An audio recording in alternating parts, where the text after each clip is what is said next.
Hello. इस video में हम F1 स्कोर के बारे में पढ़ेंगे। जब कभी हमारा डेटा सेट इम्बैलेंस होता है तो जो एक्यूरेसी होती है वो मिसलीडिंग हो सकती है, यानी कि उससे जो अर्थ निकलता है वो हमें हो सकता है सही दिशा न दे। वो मॉडल जो कि ज़्यादातर मेजॉरिटी क्लास को प्रिडिक्ट करता रहता है हर समय, तो हो सकता है कि उसमें मेजॉरिटी क्लास की तो एक्यूरेसी अच्छी हो, लेकिन जो माइनॉरिटी क्लास है यानी कि वो क्लास जिसकी की रिकॉर्ड की संख्या कम है, उनको आइडेंटिफाई करने में वो यूजलेस हो सकता है, बेमतलब का हो सकता है, कुछ यूजफुल रिजल्ट नहीं दे पाएगा। जैसे यहाँ पर हम देख सकते हैं कि हमारे पास एक टेस्ट डेटा है, उसमें पॉजिटिव क्लास एक्चुअल में जो है वो है 10 और नेगेटिव क्लास हमारे पास एक्चुअल में है 990, यानी कि मेजॉरिटी क्लास हमारी 990 है।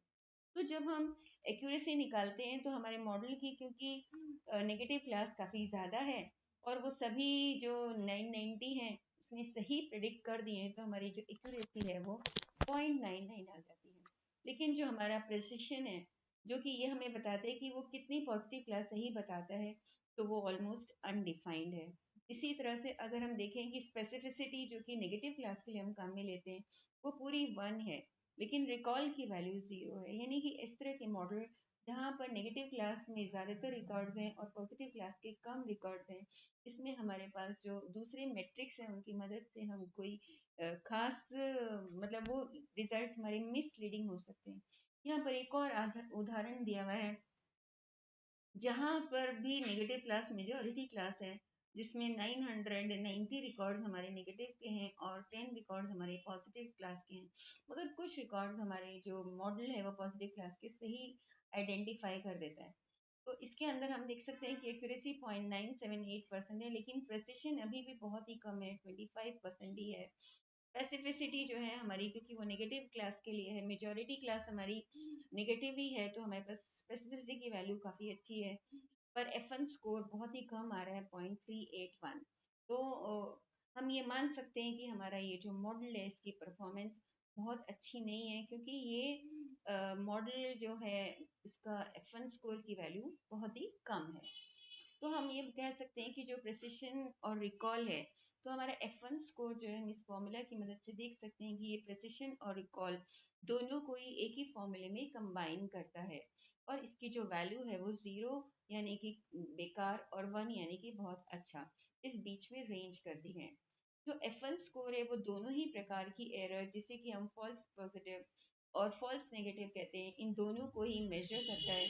और ऐसे सिनेरियो जहाँ पर दोनों ही तरह की एरर्स को मालूम करना महत्वपूर्ण होता है, वहाँ पर हम F1 स्कोर को यूज़ कर सकते हैं।